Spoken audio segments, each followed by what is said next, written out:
బాపట్లలో యోగి వేమన జయంతి వేడుకలు ఘనంగా నిర్వహించారు. ఈ కార్యక్రమంలో ముఖ్య అతిథులుగా బాపట్ల నియోజకవర్గ శాసనసభ్యులు వేగ్నేశన్న నరేంద్ర వర్మరాజు, ప్రముఖ సినీ నటులు శివారెడ్డి పాల్గొన్నారు. వేమన సందేశాలను యువత ఆదర్శంగా తీసుకొని సమాజ అభివృద్ధికి కృషి చేయాలని ఎమ్మెల్యే పిలుపునిచ్చారు.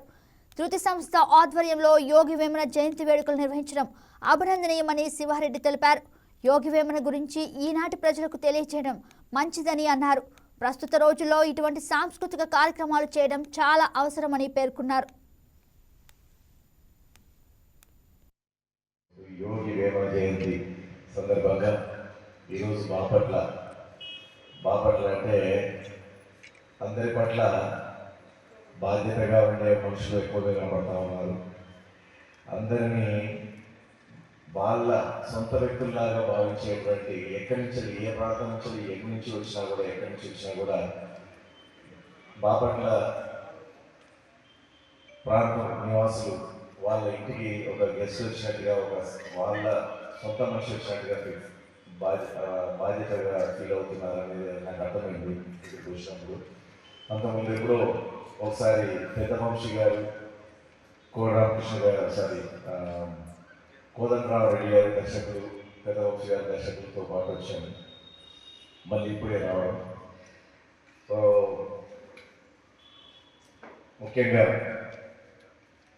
నరేంద్ర వర్మరాజు గారికి, ఎమ్మెల్యే గారికి, అలాగే హరినాథ్ రెడ్డి గారికి, రఘునాథ్ రెడ్డి గారికి, సుబ్రహ్మణ్యం గారికి, రామాలింగేశ్వరుడు గారికి, ఆంధ్రయ్య మందపాటి ఆంధ్రయ్య గారికి, కళ్యాణ్ శివారెడ్డి గారికి, అంబటి మురళీకృష్ణ గారికి, ఇంకా మిగతా యాజమాన్యానికి అందరికీ కూడా పేరు పేరున కృతజ్ఞతలు. వేదిక ముందుండి ఈ చక్కటి కార్యక్రమానికి విచ్చేసినటువంటి మా అన్నలకి, అమ్మలకి, అక్కలకి, చెల్లెళ్ళకి, తమ్ముళ్ళకి, ప్రతి ఒక్కరికి కూడా మనస్ఫూర్తిగా కృతజ్ఞతలు. భక్తి అంటే చాలా మంది మాటల ద్వారా చెబుతుంటారు. భక్తి అంటే మాటలు కాదండి, భక్తి అంటే ప్రవర్తన. మన ప్రవర్తనే మన భక్తి. ప్రవర్తన ద్వారా భక్తి తెలియజేయాలి కానీ మాటల ద్వారా తెలియజేస్తూ ఉంటారు. అది కూడా మనం ఆలోచించాల్సిన విషయం. అలాగే చాలామంది పాలనలో హామీలు ఇచ్చేస్తుంటారు. ఓట్లప్పుడు నేను కూడా ఇచ్చుంటా హామీలు. పాలన అంటే హామీలు కాదు,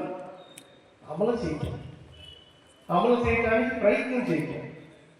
అది ఇప్పుడున్న రాజకీయ నాయకులు ఎంతవరకు ప్రయత్నం చేస్తున్నారో నాకైతే తెలవట్లేదు. కానీ నేనైతే మనస్ఫూర్తిగా ప్రయత్నం చేయడానికి 3.5 ఏళ్ళు శ్రమిస్తానే ఉంటా. ఏమి చెబుతామో అదే చేయాలి.